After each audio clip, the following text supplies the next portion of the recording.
These are 5 career mistakes to avoid as a professional. And many of these lessons apply to life itself. So, whatever your job is, if you work in engineering, law, finance, technology, these lessons will save you from some big mistakes in the future. So, let's get right in. Now, I worked for many years in finance. I'm a chartered certified accountant. I don't work in that field anymore, but I learned some lessons, especially in the first few years. As part of my job, I had to qualify, and this is similar to being a CPA. Basically, if you're a lawyer, you have to get some credentials, which means you're going to have to pass some exams, and you need to have the years of experience to accompany your success with those exams. Now, I started to sit these exams, but to prove that I had the experience, I needed to get my old managers to sign off my documents. These are people that I had worked with years in the past, and I'd moved on, I'd forgotten about them. So you have to go back to an old boss and say, here are my documents, please sign this. But these individuals are busy. There are so many people coming to them for requests, and they have their own work to do as well. So guess who they're going to respond to first? People who have kept in touch with them. You might see where this is going, but let me share with you a different story. As you start on your career, you're going to meet all kinds of people, from the doorman to the secretary to managers, senior managers, directors, all kinds of individuals. And there are some you might keep in touch with, some that you don't. But what happens is after a number of years, people move forward in life. That secretary you did not keep in touch with, that doorman, that manager, that intern is now the manager, is now the director, is now the CEO. And the fact that you don't keep those relationships solid, the fact you don't keep in touch, you didn't add these people on social media, that robs you of opportunities. And that's something I found halfway through my career. So if you're starting out, make sure you keep in constant contact with people. This is something that will either save you from some big mistakes or grant you opportunities in the future as you progress through your career. Everyone you know, even people that you don't think are vital or crucial to your career right now, will be someone in the future, and you have no way of predicting where they will be. They could get you your next job. They could get you your next opportunity if you're an entrepreneur. Even if you want to change careers, go into a different industry, that is something that will be useful, and sometimes even more useful than the actual skill you have. Mistake number 1, therefore, is not keeping in touch with people, not maintaining those relationships as you move through your career. This is the power of social capital. Here's a story to lead into lesson number 2. I went to a conference once, and this guy was a big shot programmer. And he was speaking about how he got into that position, how he was able to be in a senior position in an organization. Now, he had worked all these small jobs in the past, and some people came to him and they said, can you do this role? Are you able to do this? Do you have this programming skill? Do you have this management skill? And according to him, 0. He had none of that, but he was confident. So he said, yes, I have this. I can do it. I can get the job done. He got the job, and then he learned how to do the job and actually succeeded. And now he's still in that role, earning way more money than his peers who maybe even had the skills, but didn't have the self-belief to put themselves forward for that position. This sounds obvious, but I was watching this guy. He was mocking himself and really showing how little he knew before he went for this position. And it's the same for entrepreneurs. There are so many big entrepreneurs who go from one industry to another industry. Is it that they know everything about every single industry? Or is it that they have that confidence, that self-belief, that whatever they want to move into, they can learn it and they can figure out how to be successful in this new industry? Now, this sounds very grandiose, but let's bring it back to you and me, just the average accountant, lawyer, engineer. What does this have to do with you? For me, early on in my career, there would be projects that I would run from, that I would hide from, because I didn't feel capable. I thought there's no way I can be responsible for this because I'm going to mess up and everyone's going to see how bad I actually am. The two options here are skill versus confidence. It is a great thing to have skills. You should be a good accountant. You should be a good lawyer. You should be a good doctor, especially a doctor. Whatever you do, have the right skills. But one thing you should also have is the confidence to put yourself forward in difficult scenarios, projects, things that you haven't done before, and just have that self-belief and follow it up, obviously, but have the self-belief that you can do this, you can learn, and you can figure it out. To land this, let me explain just a bit further. I haven't mentioned in the past what companies I worked for in finance, but these were big four companies, the KPMGs, the PwCs. I worked for two of those. And I remember there was an afternoon, I just sat down and looked around the office. I wasn't doing any work. I looked around the office and I asked myself a simple question. Why is it that some people have become directors, senior partners? They are in high positions in the organization, whilst some people each year are struggling to move up in their careers. Are these people at the top the smartest, the hardest working? Are they the most knowledgeable about tax, about accounting, about audit? And for me, the answer was no. So then the question is, what do they have in common? For most of them, they had the confidence. They were able to speak to an entire room full of people. They have the charisma to close clients, to negotiate, to motivate teams, to speak to people confidently. Yes, they knew their job, but the thing that really pushed them forward to senior leadership was the fact that they had confidence in themselves and they were able to speak with people confidently. Groups of people, teams, departments, committees, they were able to do this consistently, whilst other people just focused on being a great lawyer, a great doctor, a great engineer, or in my case, audit. So the lesson here is focus on your confidence, on your speaking skills, not just on your technical skills. This is something that many times will put you ahead of people who actually know more about the industry than you do. For lesson number 3, there is something very interesting happening right now in the film industry. It's happening in the film industry, it's happening in publishing, it's happening in speaking, and so many more industries as well. And here's what it is. If you have 2 applicants, if you have 2 actors, if you have 2 writers, 2 authors, 2 people vying for a position, maybe they have similar levels of expertise. Maybe they have similar skills, but one of them gets picked because of their visibility, because the industry looks at their social media, at their followers, and sees that this person has a bigger following, more followers, or this person has spoken at conferences. This person has people who watch them, who listen to their every word. And because of that, that actor gets the gig instead of the actor that has no followers. Because of this, the author who's trying to publish their book and has, say, 2,000 followers on Instagram or wherever else gets published instead of the author who has also written a great book but has no followers. This applies to everything, even your industry. This is the power of microfame. You don't have to be a world-renowned figure, but even in your company, even in your organization, does anyone know you exist? Let me ask you this. When was the last time you spoke in a meeting? When was the last time you led a meeting? When was the last time you gave a presentation?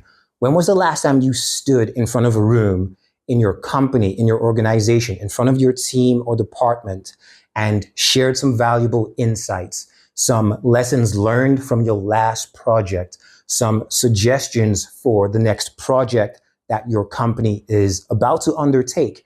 When was the last time you showed up visibly in front of everyone? Now, again, you don't have to be the biggest personality. You don't have to be world famous. But if you can show up confidently in front of people and speak and share your ideas, either physically in a room at a conference or even online, like I'm doing right now on social media, on LinkedIn, whatever applies to your industry.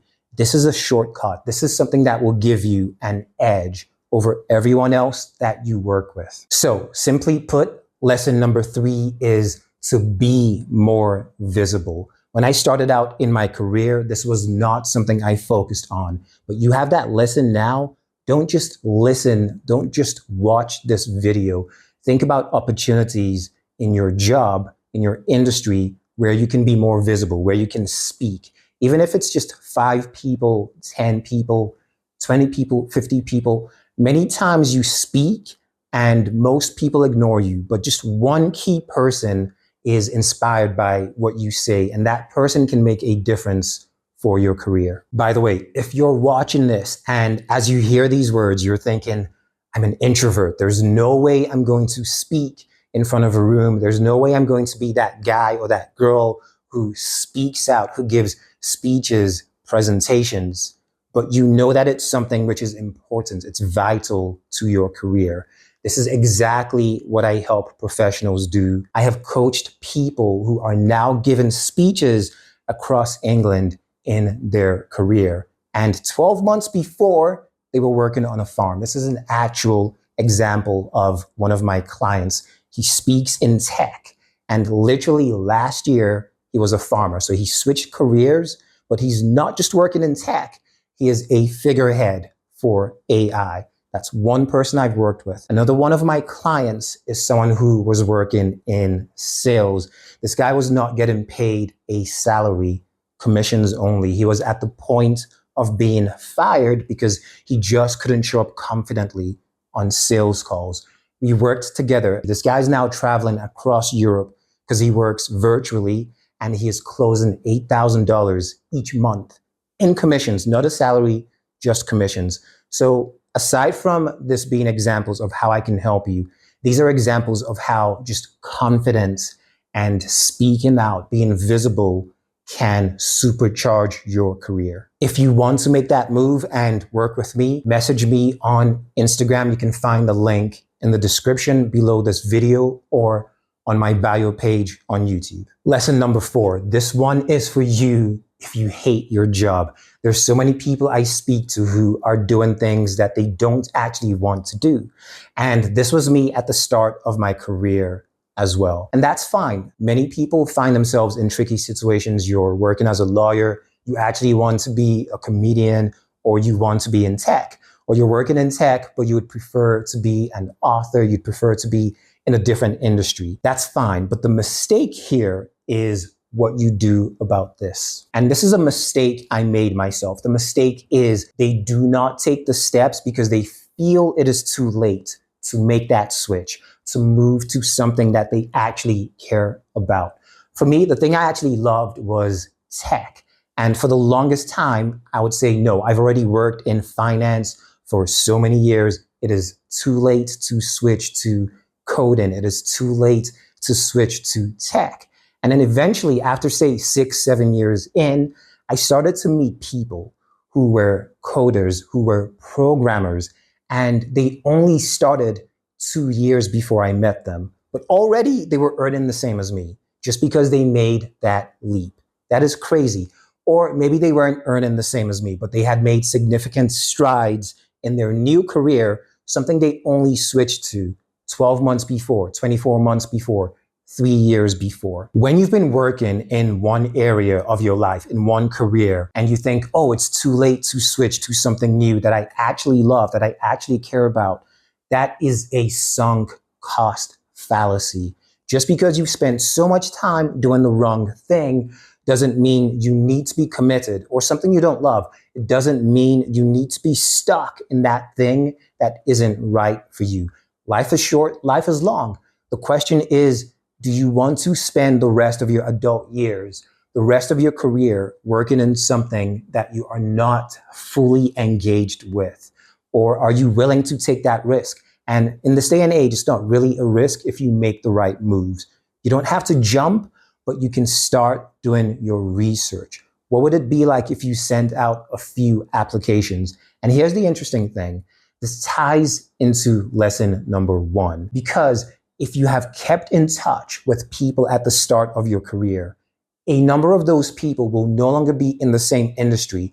Some of them will be able to connect you to the industry, to the job that you actually feel passionate about. Listen, if you think you hate your career, if you think you hate your job, I have some stories for you. I was in a room with my manager many years back. There were only 2 of us in the room. And as he was speaking to me, I opened my eyes because I had fallen asleep mid-conversation. Like, how embarrassing is this? There's no one else in the room, and I fell asleep face to face. He's speaking to me. I fell asleep, woke up, had to apologize. I wasn't partying the night before, went to bed on time, didn't have any other sources of stress in my life. I just found the job and the project he was discussing that boring. Another time, in fact, very often, I would be in these big meetings with, say, 10 people, 13 people, sitting around a table having discussions about a project. The only way I could stay awake was to take a pen. It sounds violent, it sounds graphic, but it was just to stay awake. I would be stabbing my palm underneath the desk just to keep myself awake. That's how bad I had it. So thankfully now I'm in something new. I teach professionals to speak confidently and with impact for their careers. But one of the best things you can do for your life is to move from something you're just managing to something, a career, a job, a purpose that you actually care about. And don't feel that it is too late to do this. Mistake number 5. As you know, at this point, I wasn't having fun at the start of my career in finance, but that was true of many people I worked with. But here's the thing. We would meet up in the middle of a break, during lunch, whenever, and I would ask them, do you love what we do? They would say, no, I don't. Okay, so what if we tried something else? What if we set up this project, this side hustle? What if we tried YouTube? What if we built this business on the side? And every single person I would speak to would say, essentially, no, I can't because there isn't enough time. I can't because it's scary. I can't because of my family. Valid reasons, invalid reasons, whatever. It's up to each person to decide. But at the end of the day, we were all complaining. We were all getting together to say how much we did not enjoy what we were doing, but nobody was willing to take action to change. For me, this is a big, big one. And this is one that applies to life in general, not just your career. Whatever your situation is, whatever situation you are unhappy with, that you find yourself in, complaining constantly without taking action is one of the worst things. It's one of the most pointless things that you can do. Complaining, being depressed, being sad, but not actually just spending, out of that 1 hour you spend being sad, not taking 5 minutes, 10 minutes to jot down on paper some tactics, some ideas on how you can improve your situation. This is not even some crazy idea like quit your job and start a business. Even sticking with that job, but just improving your situation, improving your environment, improving the way you connect with the tasks that you're given. I know it is easier said than done. Maybe I would have hit myself in the face if someone said this to me, if I said this to myself when I was in that position. But now with age, with maturity, I know that it is the only move. The only thing you can do is take action to improve your situation, whatever you find yourself in. There isn't really much to add to that final point except take action. Take action with everything in life. Do something to improve your circumstances. And for this video, the action I want you to take is to hit that like, subscribe, and as I've mentioned previously, if you're a professional, if you work in finance, in medicine, in engineering, whatever it is, but you know you have to speak more confidently with power. You know you have to be more visible in your teams, in your departments, in your organization. I can help you achieve that. You might think you're an introvert. You might think it's something you have to be born with. I grew up shy myself. I transformed myself, and I've been able to do the same for so many clients. So if that is you, message me and we will have a free short conversation and we can get started if we are the right fit. See you soon. Thoughts, feedback. Very good. Everyone you know, even people you ignore, people. See, like now I just touched the mic. Now to do that sentence again. Sorry? I'll watch social capital. Yeah, okay. That's actually a really How do I work that in? cool line.